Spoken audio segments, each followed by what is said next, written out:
જય શ્રી કૃષ્ણ મિત્રો, હું છું દીપ્તિઝ રસોઈ ગુજરાતીમાં આપ સૌનું સ્વાગત છે. ક્રીમ ઓફ ટોમેટો સૂપ આજે આપણે બનાવવાના છીએ, જે આપણે રેસ્ટોરન્ટમાં પીતા હોઈએ, મેરેજમાં બધાના જમણવારમાં પીતા હોઈએ એ સૂપ બનાવીએ. એના માટે મેં અહીંયા શાકભાજી લઈ લીધા છે: ટમેટાં, દૂધી, ગાજર, ડુંગળી, બટેટા, બીટરૂટ અને આદું. સૂપ ઘરમાં બનાવીએ પણ બહાર જેવો ટેસ્ટ કેમ નથી આવતો? જો એમાં પહેલાં તો વઘારમાં બટર નાખવાનું.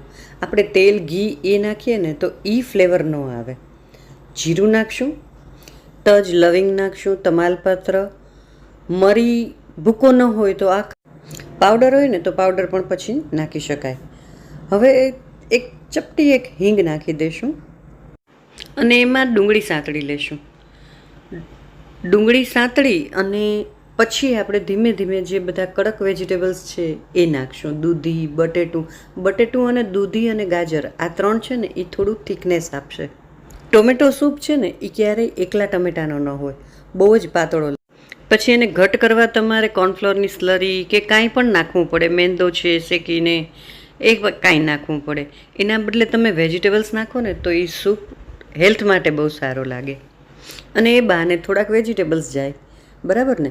હવે આ બધા વેજીટેબલ્સ સાંતળી લેશું સરસ, એક પછી એક બધા ઉમેરવાના છે. જો લસણ ગમે ને તો 2 કળી લસણ પણ નાખશો તો એ સરસ લાગશે. કોથમીરની પાછળની જે દાંડીઓ હોય એ પણ નાખી શકાય. આજે મારી પાસે હતી નહીં એટલે નથી નાખતી, એની એ ફ્લેવર બહુ સારી લાગે. ટમેટાં નાખી દીધા છે, બધું નખાઈ ગયું છે.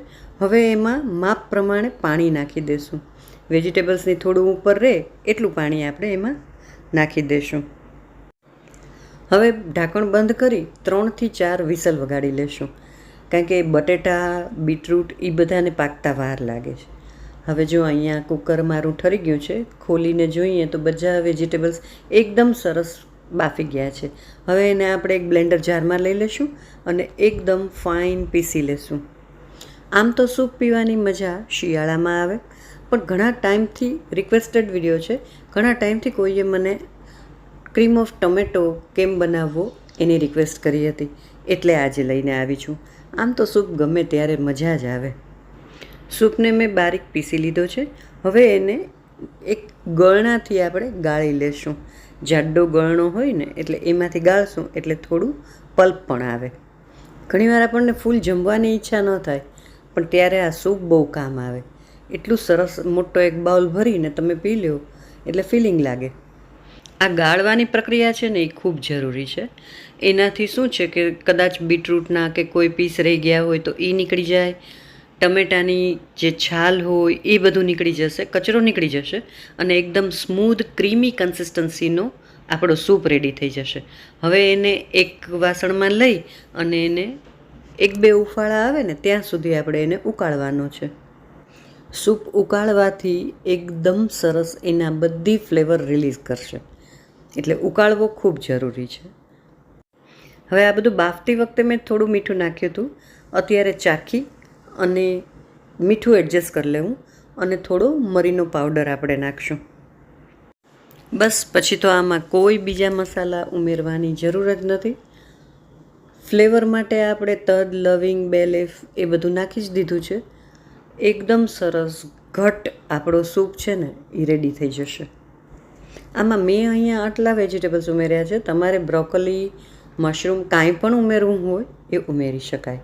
હવે અહીંયા મને થોડોક ઘાટો લાગે છે એટલે હું થોડોક પાતળો કરવા માટે એમાં પાણી ઉમેરી દઈશ. મિત્રો, હજી સુધી મારી ચેનલને જો સબસ્ક્રાઈબ ના કરી હોય, ચેનલ પર પહેલીવાર આવ્યા હો તો પ્લીઝ ચેનલને સબસ્ક્રાઈબ કરી લેજો. સારા વિડીયોઝ તમને મળતા જ રહેશે. વિડીયો અત્યાર સુધી જોતા હો અને ગમ્યો હોય તો પ્લીઝ લાઈક જરૂર કરી દેજો, નાનકડી કમેન્ટ પણ કરી દેજો. ચાલો, ઉપરથી થોડી હું આમાં કોથમીર ભભરાવી દઈશ અને અહીંયા આપણો સૂપ રેડી થઈ ગયો છે. આપણો સૂપ છે ને એ એકદમ શાઇની જ છે, તમે જોઈ શકો છો. છતાંય જો ઈચ્છા થાય ને હજી તો 1 થી 2 મોટા કટકા બટરના નાખી દેજો. તમને ખરેખર હોટેલ જેવો સૂપ એકદમ તમને લાગશે. ચાલો, અહીંયા આપણે ઉકળીને પણ રેડી થઈ ગયો છે. લાલ મરચું પાવડર તમને જો ઈચ્છા થાય તો નાખી શકો, મેં અહીંયા નથી ઉમેર્યું.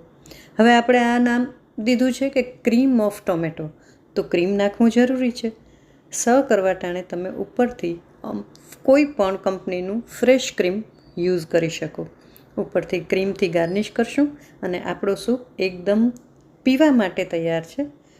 વચ્ચે થોડીક કોથમીર મૂકશું.